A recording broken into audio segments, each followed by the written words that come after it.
పురాణాల ప్రకారం మన మనుషులు ఒక్క సంవత్సర కాలం అంటే దేవతలకు ఒక రోజుతో సమానం. అందుకే ప్రతి సంవత్సరం పితృదేవతలకు తద్దినాలు చేయడం ద్వారా వారికి ప్రతిరోజు ఆహారం పెట్టినట్లు అవుతుందని అంటారు. ఇలా మన ఒక్క సంవత్సర కాలం దేవతలు ఒక్క రోజు కాబట్టి వాళ్లకు ఉదయం అనేది ఉత్తరాయణ పుణ్యకాలం, అంటే మనం చేసుకునే సంక్రాంతి పండుగ రోజు అన్నమాట. అందుకనే మన పెద్దవాళ్ళు ఈ రోజు తప్పనిసరిగా పాటించాల్సిన కొన్ని సూచనలు చెప్పారు. అవేంటంటే, నంబర్ 1, మకర రాశి యొక్క అధిపతి శనీశ్వరుడు కావడం వల్ల ఈ రోజున ప్రతి ఒక్కరూ నువ్వుల పిండితో నలుగు పెట్టుకుని స్నానం చేయాలని చెప్పారు. ఇంక రెండో సూచన ఏంటంటే, సంక్రాంతి పండుగ రోజు ప్రతి ఒక్కరూ శివలింగం మీద మొదటిగా పేరుని గట్టి నెయ్యిని పెట్టి దాని మీద కరిగిన నెయ్యితో రుద్రాభిషేక మంత్రాన్ని చదువుతూ ఆ పరమశివుడికి రుద్రాభిషేకం చెయ్యాలి. ఇలా చేయడం ద్వారా మనం మన పూర్వజన్మలో చేసుకున్న పాపాలన్నీ తొలగిపోతాయి. ఇంకా మూడవది, చనిపోయిన మన పితృదేవతలు మనల్ని కొన్ని ప్రత్యేకమైన రోజుల్లో గమనిస్తూ ఉంటారు. ఆ రోజులు ఏంటంటే శివరాత్రి, దీపావళి మరియు సంక్రాంతి నాడు కూడా. అందుకే ఈ రోజున మనం మన పితృదేవతలకు సంబంధించిన ఏదో కార్యక్రమాన్ని తలపెట్టి వారిని తృప్తి చేసి వారి అనుగ్రహం తీసుకోవాలని అంటూ ఉంటారు. ఇక నాలుగో సూచన ఏంటంటే, మనం ప్రతి సంక్రాంతి పండుగ రోజు పెరుగుతో ఆ పరమశివుడికి పూజ చేసి ఆ పెరుగును దానం ఇవ్వాలి.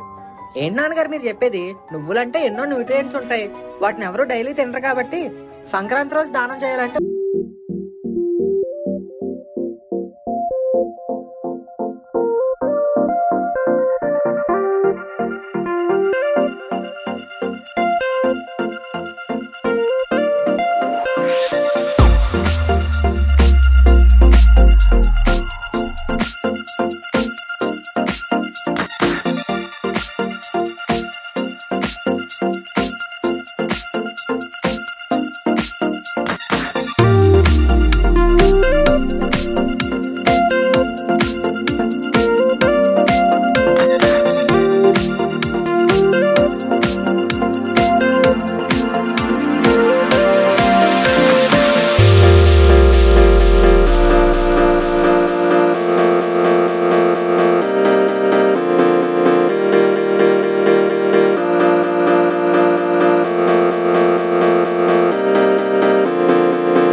కనుమ పండుగను ఎందుకు చేసుకుంటారంటే, మన మానవ నాగరికతలో మనం ఇంతలా అభివృద్ధి చెందడానికి ముఖ్య కారణం పశువులు, జంతువులు. అవే లేకపోతే ఇప్పుడు మనం ఈ స్టేజ్ లో ఉండేవాళ్ళం కాదు.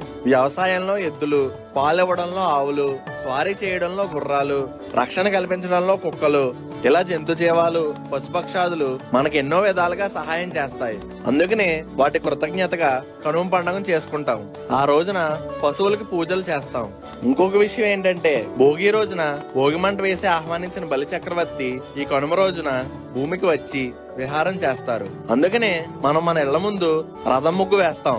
అలా ఆ రథం మీద బలి చక్రవర్తి వచ్చి ధాన్యం రాసులు, అలాగే ఈ ధాన్యాన్ని పండించడానికి సహాయపడ్డ ఎద్దులను మనం పూజించడం చూసి బలి చక్రవర్తి సంతోషించి ఇలాగే మరిన్ని ధనధాన్యాలతో సంతోషంగా ఉండాలని దీవించి వెళ్తారు. అందుకే మనం ఈ కనుమ పండుగను జరుపుకుంటాం.